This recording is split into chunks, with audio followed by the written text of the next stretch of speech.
ఆదిత్య ధర తెరకెక్కించిన Dhurandhar series box office దగ్గర సృష్టించిన సునామీ అంత ఇంత కాదు.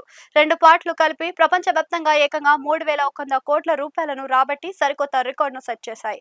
ఇంతటి భారీ సక్సెస్ ఏ దర్శకుడికైనా గొప్ప కిక్ ని ఇస్తుంది అనడంలో సందేహం లేదు. చూడడానికి ఇది గొప్ప విషయమే అయినా వాస్తవానికి ఈ రికార్డులే ఇప్పుడు ఆదిత్యకు ఓ పెద్ద వలగా మారాయి అని చెప్పవచ్చు. ఒకసారి 3,000 కోట్ల మార్క్ ను టచ్ చేసిన తర్వాత జనాల ఆలోచన విధానం పూర్తిగా మారిపోతుంది. నెక్స్ట్ తీయబోయే సినిమా మీద ఆటోమేటిక్ గా అదే రేంజ్ టార్గెట్ ఫిక్స్ చేసుకుంటారు. ఆ మార్క్ ను దాటకపోయినా కనీసం దానికి దగ్గరగా అయినా వెళ్లాలనే ప్రెషర్ సదరు డైరెక్టర్ మీద పడుతుంది. ఇక్కడే అసలైన ఇబ్బంది స్టార్ట్ అవుతుంది.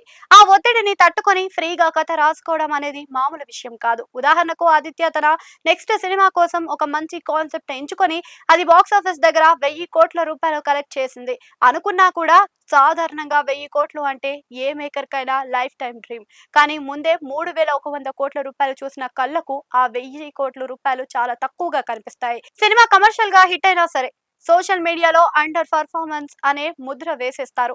ఇలాంటి పరిస్థితుల్లో తర్వాతి ప్రాజెక్ట్ ఎంచుకోవడం మామూలు టాస్క్ అయితే కాదు. దీనికి తోడు ఏ స్టార్ తో సినిమాను పట్టాలెక్కించాలనేది ఇంకో ప్రధానమైన సమస్యగా మారుతుంది.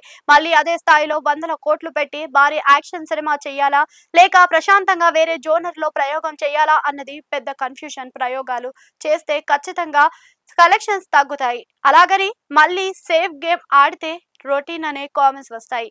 క్రియేటివిటీ మార్కెట్ కు మధ్య బ్యాలెన్స్ మెయింటైన్ చేయడం చాలా కష్టంగా అనిపిస్తుంది. ఒక ఇండస్ట్రీ హిట్ కొట్టిన తర్వాత వచ్చే ఒత్తిడిని డీల్ చేయడమే డైరెక్టర్ కు ఎదురయ్యే అసలైన ఛాలెంజ్. గతంలో బాహుబలి తర్వాత రాజమౌళి, కేజీఎఫ్ తర్వాత ప్రశాంత్ నీల్ లాంటి వాళ్ళు ఇలాంటి ఒత్తిడిని ఫేస్ చేసి సక్సెస్ ట్రాక్ ను కొనసాగించారు. ఇప్పుడు ఆదిత్య ధర్ ముందు కూడా అలాంటి ఛాలెంజ్ ఉంది. ఫ్యాన్స్ పెట్టుకునే హోప్స్ ను మ్యాచ్ చేయడం అంటే మామూలుగా విషయం అయితే కాదు. అందుకే ప్రొడక్షన్ హౌస్ లు బ్లాంక్ చెక్లు ఆఫర్లు చేస్తున్నా కూడా ఈ దర్శకుడు తొందరపడి మాట ఇవ్వడం లేదు. కంటెంట్ మీద నమ్మకంతో తనకు నచ్చినట్లు సెట్ చేసుకుంటాడా లేక మార్కెట్ లెక్కల భయంతో వెనకడుగు వేస్తాడా అన్నది మరో డౌట్.